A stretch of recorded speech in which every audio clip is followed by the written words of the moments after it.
Hi, my name is Jim Stickney, and this is Comms 522. My instructor's name is Dr. Sansom, or Dr. Rock. Who am I? Have you ever asked yourself the question, who am I? Well, if you have, you're in pretty good company. Well, Alice from Alice in Wonderland herself asked a question and answered it. She said, who in the world am I? Ah, that's the great puzzle. Trying to figure out who we truly are can be a great puzzle. Trying to figure out who we are, or in other words, trying to figure out our true identities, can be difficult, especially living in the world that we live in around us. As Christians, we're to be in the world, but not of the world. However, there's still a lot that we have to hear and see every day that can affect our identity. What is a looking glass? Do you know what a looking glass is? A looking glass is just another term for a mirror. Do you remember the evil Queen Ravenna in Snow White and the Seven Dwarfs? Do you remember what she would often do? She would go into her lair and she would sit down in front of the mirror or in front of the looking glass and say, "Mirror, mirror on the wall, who's the fairest of them all?" She would say that, of course, hoping that the mirror, her reflection, would come back to her and say, "Why, Queen, you're the fairest of them all."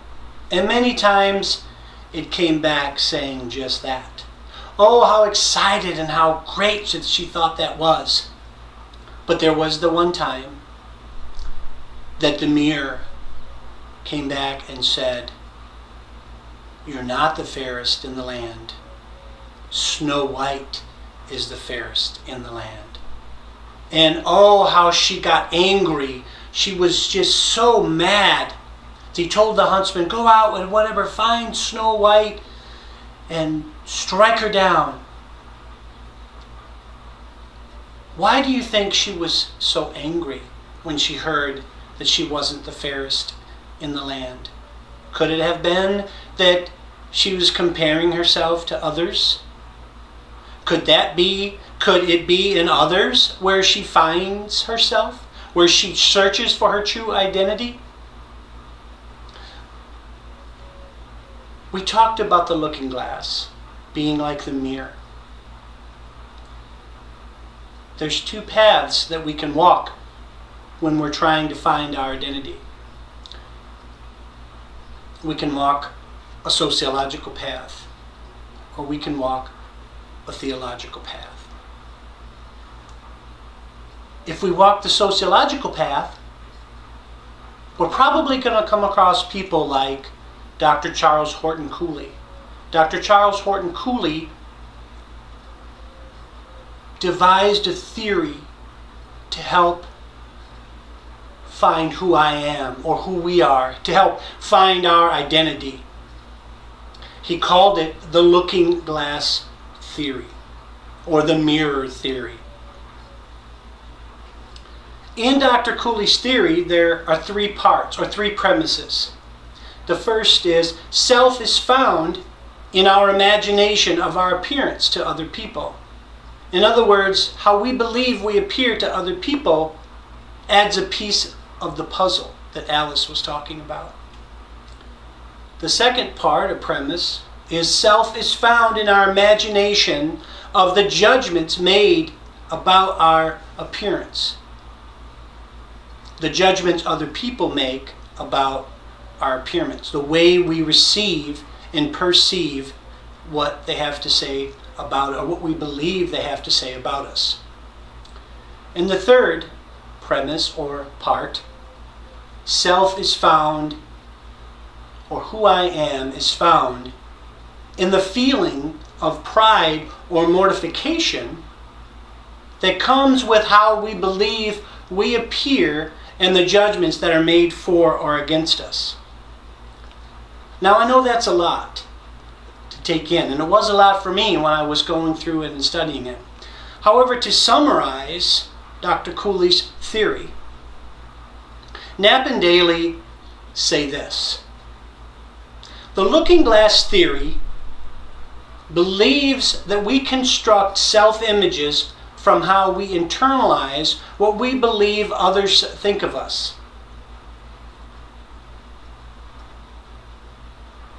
Is our personal identity in crisis? Do we truly find ourselves in those around us? Well, that's the sociological path. That's what Dr. Cooley would have us believe. There is some evidence of Dr. Cooley's theory when you think of sayings such as, you look just like your dad. You act just like your dad. You look just like your mother. You act just like your mother. And even for me, after 20 years in the Marine Corps, being within that social circle, I was taught to act a certain way, be a certain way, do a certain thing. Did I gather my identity from that? Well, at least I gathered some traits and characteristics from the environment that I was in. However, after I retired, I was asked, how does it feel to be out of the Marines now? Has it bothered you? Have you found it hard to transition? And to that I say, I've come to the place to where I can say, that's what I did, that's not who I am.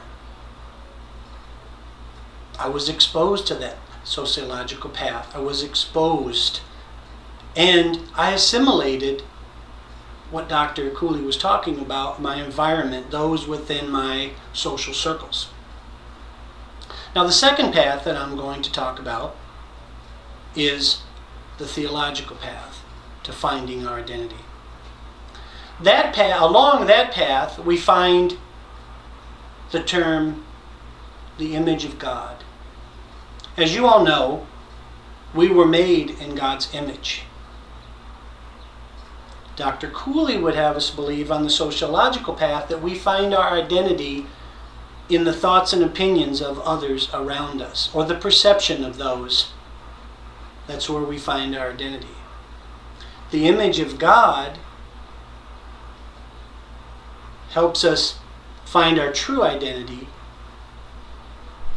in God Himself and in the image that He has created us in.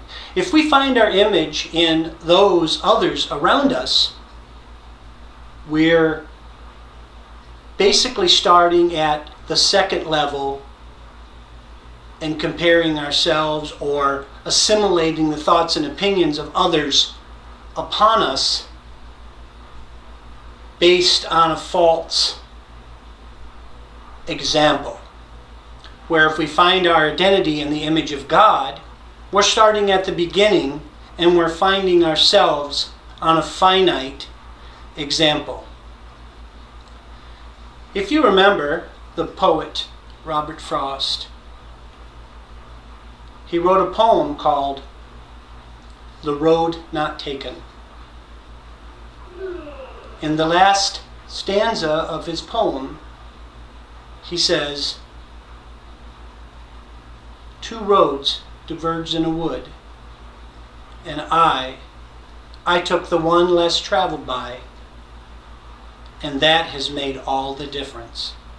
I would gather that the sociological path is probably the path a lot of people take.